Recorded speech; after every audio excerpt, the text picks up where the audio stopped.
Why are more people concerned about taxing the rich instead of responsible government spending?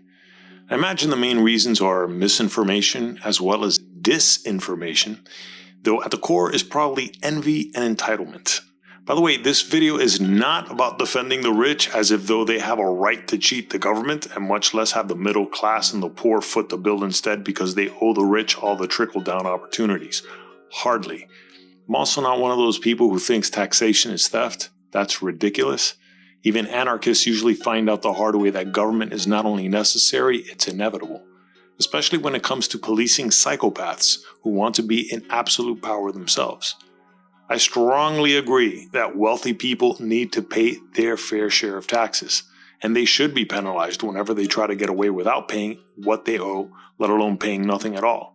I also agree with a progressive income tax system instead of a flat tax rate, particularly for billionaires who earn their fortunes through speculation or unfair business practices, and especially their inheritors who manage to live off interest alone without doing much to contribute to the physical labor and risk that the middle class and the poor take on in order to keep civilization humming.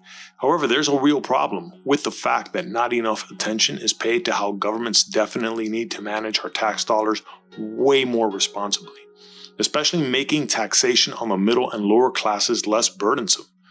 Particularly when it comes to property taxes, which can sometimes be nearly as high as paying an additional rent on one's mortgage. This is a big factor in discouraging home ownership, which is one of the surest ways for the middle and lower classes to escape poverty. One example of how government wastes money has been on the war in Afghanistan, which supposedly came out to about $300 million a day, every day for 20 years, which comes out to roughly $2.19 trillion. If that's not bad enough, after the incredibly shameful exit of Afghanistan, it's been reported that the Biden administration basically left about $85 billion worth of military equipment behind.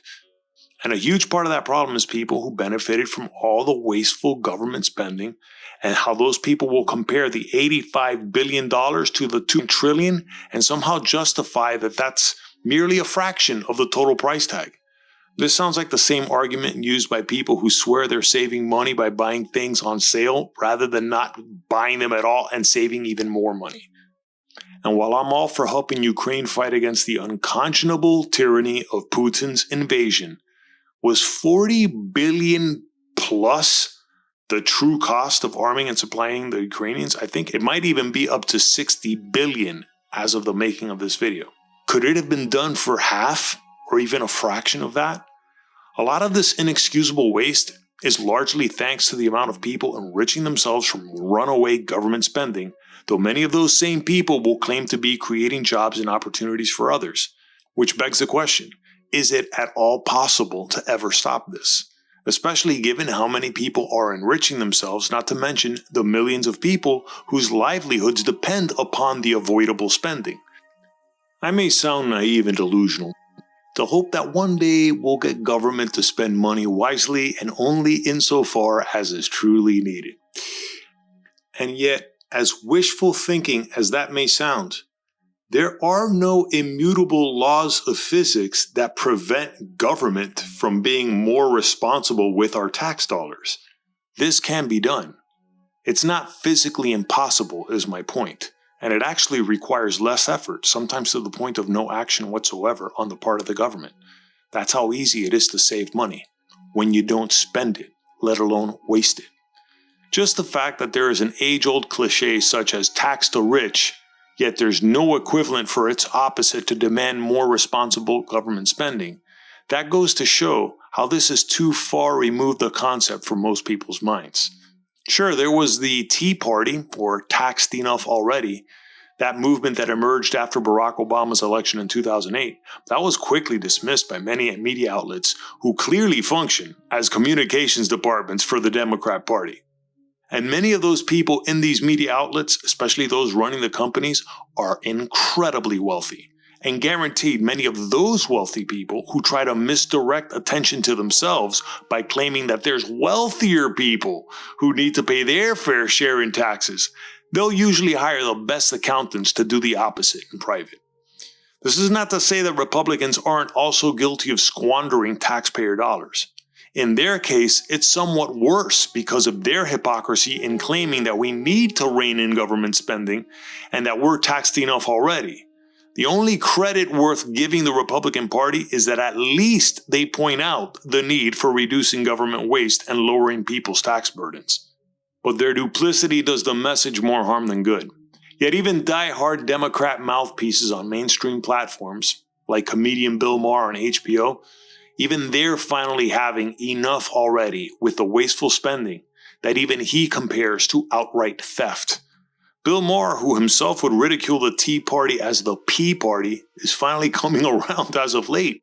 And on one of his shows, he broke down the trillions spent on the COVID stimulus fraud, much of which was used by recipients for strictly personal use.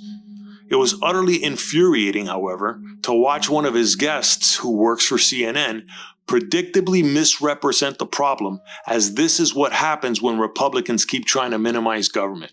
Fortunately, Bill Maher wasn't buying that bullshit. Every single one of our nation's problems has a solution, but opportunists get in the way. And many of them do it by misinformation and misdirection, as proven by this talking head from CNN. By the way, I didn't mean to draw Uncle Sam in a bad light in this cartoon. As someone who enjoys illustration, I've always been fond of the Uncle Sam character, especially when I was younger and I thought that he and Abraham Lincoln were basically the same guy. However, there are too many career politicians that not only make Uncle Sam seem like an untrustworthy relative, but they give governance a bad name. This is why people confuse government with politics. But just because government is inevitable, its dysfunctional politics are not inescapable, especially when it comes to demanding more responsible stewardship of our tax dollars that don't entirely come from taxing the rich. If I got anything wrong in this video, please let me know in the comments below. But if you like this video, please give it a thumbs up, subscribe to the channel, and hit the notification bell for upcoming videos, and check out the links below for my original art and merchandise, and thanks for watching.